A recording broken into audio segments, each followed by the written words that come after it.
पूर्णात् पूर्णमुदच्यते पूर्णस्य पूर्णमादाय पूर्णमेवावशिष्यते। ओम शांति शांति शांति। हरि ओम। ओम सर्वे भवन्तु सुखिनः, सर्वे सन्तु निरामयाः।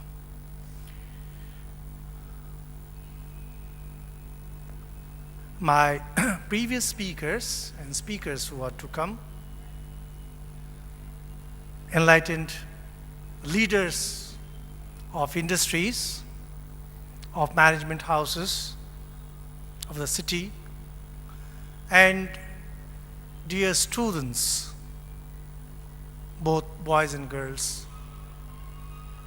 I indeed feel privileged to come address such a huge congregation, particularly because congregation of any kind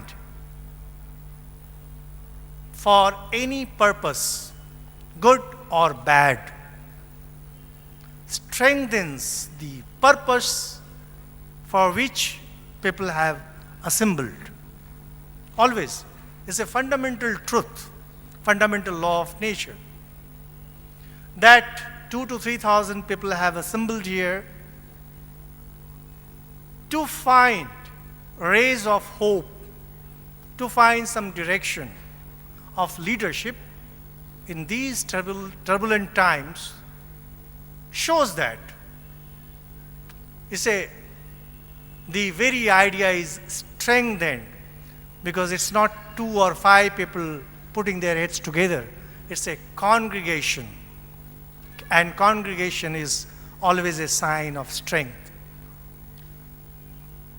Friends,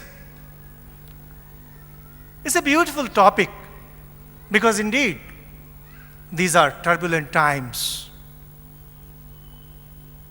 And I am personally pained at certain developments that I see all over the world.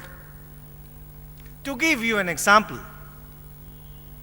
most of you elders, you would be knowing about the journal News of the World. Most of you might have heard. It was a British weekly, and it was running in London for more than 100 years. And its famous contributors were Rudyard Kipling, George Orwell, like that. And even Somerset Maugham had commented, till there is the king in Britain and news of the world, nothing can go wrong with England. And there was a time in 2009-10, it was selling 30 lakh copies per issue. 30 lakh, imagine. Suddenly it has gone out of circulation in no time. Why? Corrupt practices. It hurts you. Such a grand magazine, News of the World, gone out of circulation. There was, you people know much better than what I know, the famous auditors, Arthur Andersen, more than a century old, gone foot. Simple corruption. And famous Enron, which was considered to be one of the top 10 companies of the world, gone foot. In no time, it didn't take time. It didn't even give you the time to feel that it's going out of business. And finally, it has caught up with India. It has been pretty unfortunate. I was reading some time ago, the chairman of Enron, he is in high security prison. God knows why. He hasn't done such a big crime to be in a high security prison. Prison is okay. High security prison with dreaded criminals. Same thing is happening in India. Tihar jail, corporate honchos, big politicians, they all have landed up there. You have WikiLeaks, you have Radia tapes. So many things are tumbling out. And our mind boggles at the sheer quantum of corruption. We don't know what is true. It may be true, it may be false, it may be semi-truth. The bottom line remains the same. These indeed are turbulent times.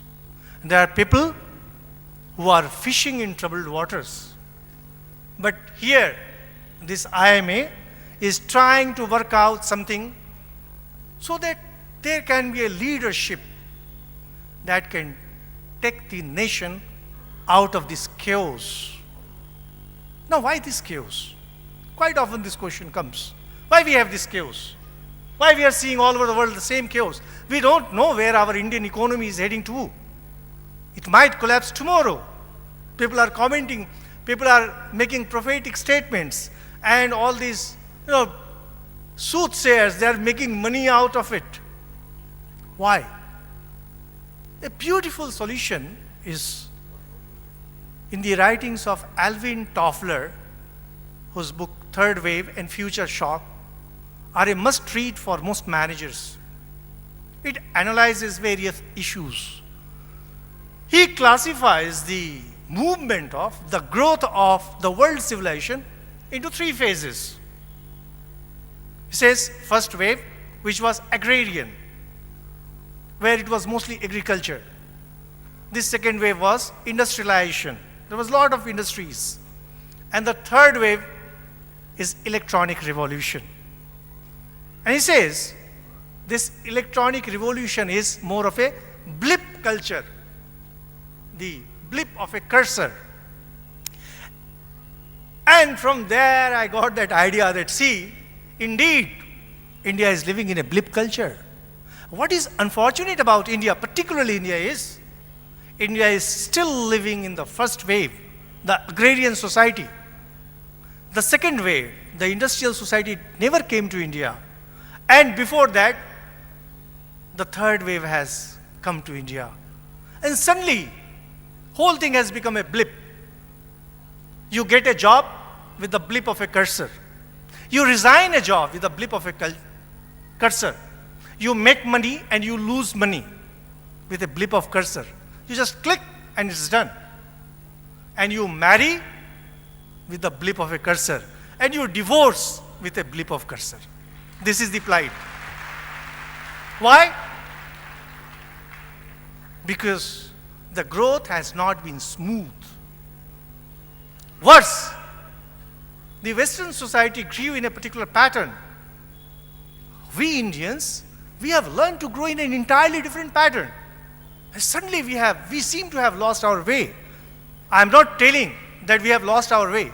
We seem to have lost our way. I keep telling wherever I go and talk, Acharya Shankar, all of you must have heard his name, Shankaracharya. He says,